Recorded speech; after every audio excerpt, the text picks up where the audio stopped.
क्या राहुल गांधी ने अपने आप को प्रमोट कर लिया है? अब ये आप राहुल गांधी से पूछेंगे तो भी उसका जवाब उनके पास शायद नहीं होगा, क्योंकि वो क्या करते हैं, क्या सोचते हैं, वो उनको भी पता नहीं होता जब तक वो बोलते नहीं। और जब बोलते हैं तब हम लोग उसका अर्थ निकालने की कोशिश करते हैं। हमारे यानी जिस जिस पेपर से मैंने जर्नलिज्म शुरू किया था, मराठा, वो तो संपादक, लेखक, नाटककार बहुत बड़े थे, आचार्य अत्रे। वो सरकास्टिक बोलने में तो उनका कोई हाथ पकड़ने वाला नहीं था। तो वो उन्होंने किताब लिखी थी, वो प्रदेश उस समय घूम कर आए थे। तो यहाँ तो सब लोगों को, अरे बाप रे, यूरोप में तो सर्दी होती है, ठंड होती है, बर्फ गिरती है बारिश की जगह। ये सब सोच होती थी 70-80 साल पहले। तब उन्होंने लिखा था। हाँ, बोले क्या करे, अरे इतनी ठंड होती थी, इतनी ठंड होती थी कि यार सामने वाले से बात करो तो मुंह से निकलने वाला शब्द होता था, उसकी भी बर्फ बन जाती थी। और उस सामने वाले को हथौड़ा मारकर उससे से अर्थ, आशय निकालना पड़ता था। तो राहुल गांधी उस किस्म की बातें करते। वो जो बोलते हैं वो बाहर निकलते ही उसकी बर्फ बन जाती है, और हमको हथौड़ा ले लेकर वो बर्फ तोड़कर उसमें आशय, अर्थ क्या है, वो ढूंढना पड़ता है। तो वो बोलते हैं तो उनको खुद को ही पता नहीं चलता। तो करेंगे तो हम क्या आशय क्या निकालेंगे? अब सवाल कहाँ आता है, चाइना कहाँ है? तुम अचानक उठते हो, किसानों से उठते हो, हाथरस में जाते हो, हाथरस से उठते हो लद्दाख जाते हो, लद्दाख से उठते हो वापस पंजाब आ जाते हो, पंजाब से निकलकर अरुणाचल चले जाते हो। तो उनको कहाँ मालूम होता है? उनको नहीं मालूम होता वो क्या बोल रहे हैं। हाँ, एक बात है कि उनको एक बात समझ में आया कि मेरी मेहनत से तो कांग्रेस चुनाव जीतने से रही। यानी कम से कम अगर अब हारने ही वाले हैं तो बाद में देखो राहुल आ गया, क्योंकि राहुल अभी बीजेपी का स्टार प्रचारक बन गया। ये जो मजाक उड़ाया जाता है, तो कम से जी, कम जी। इस चुनाव में हार होने के बाद कोई ये नहीं बोल सकता कि राहुल की वजह से बीजेपी जीत, या राहुल की वजह से कांग्रेस यूपी में हार गई। ये कम से कम ना बोले। इसके लिए वो सावधानी बरतते हो, ऐसा मुझे लगता है।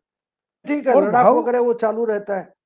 चाइना भी, आज चाइना भी इरिटेट होता है इनके बयानों से, तो उनको क्योंकि इनकार करना पड़ता है, ऐसा नहीं हुआ है, वैसा नहीं हुआ है, वो पड़ता है। पार्टी यहाँ की है, लेकिन रिएक्शन वहां से आते हैं, या कॉन्ट्रडिक्शन वहां से आती है।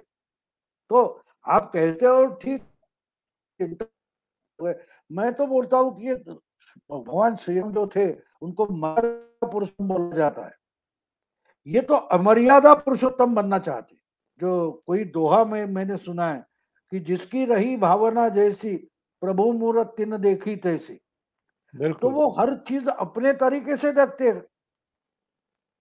हमको जैसे चाहिए वैसे उन्होंने देखने की कोई जरूरत नहीं है। अगर वो आम जनता या सब लोग जिस ढंग से दुनिया देखते हैं, इसी ढंग से अगर राहुल गांधी दुनिया देखते, राजनीति देखते, राजनीति समझने की कोशिश करते, तो कांग्रेस की ऐसी हालत नहीं होती। हमको इतना रोज रोज अलग ढंग से मोदी पर बोलना नहीं पड़ता, बीजेपी सरकार पर नहीं बोलना पड़ता, हम शायद यूपीए पर ही ज्यादा बोलते। लेकिन ये कितना बड़ा बदलाव राहुल गांधी की दृष्टि ने कर दिखाया है कि उन्होंने यूपीए कांग्रेस ही खत्म कर दी। अगर आप और हमारे जैसे या और कोई मोदी हो या को नवाब गुलाम नबी आजाद हो, उनकी समझ से और उनकी नजर से ही राजनीति की तरफ राहुल गांधी देख पाते, तो आज भी हम यूपीए पर बोलते होंगे, कांग्रेस पर बोलते होंगे, ना कि मोदी या अमित शाह पर बोलते होंगे। अमित शाह का नाम तक नहीं आता, क्योंकि मोदी आए, उनके पीछे पीछे अमित शाह आ गए। अगर 2004 के बाद राजनीति में आए तो राहुल गांधी अगर आम राजनीति राजनेता जिस ढंग से राजनीति देखते, समझते, करते, उसी ढंग से करते, तो इतना बड़ा बदलाव देश में नहीं आ सकता, बिल्कुल नहीं आता। मोदी का नाम तक किसी ने सुना नहीं होता। हाँ, कोई है भैया, गुजरात का एक मुख्यमंत्री है या था बोलते, कोई नया आ गया।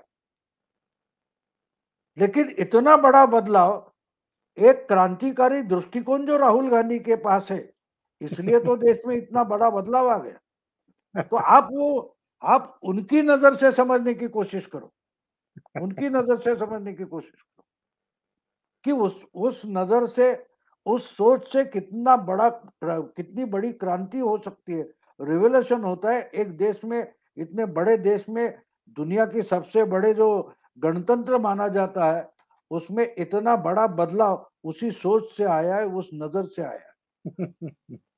तो इनको होप नहीं है, देखो हंसने की बात नहीं है। तो सही बात। इनके पास होप नहीं है क्योंकि ये जानते हैं कि हमने ही खुद का सत्यानाश कर दिया।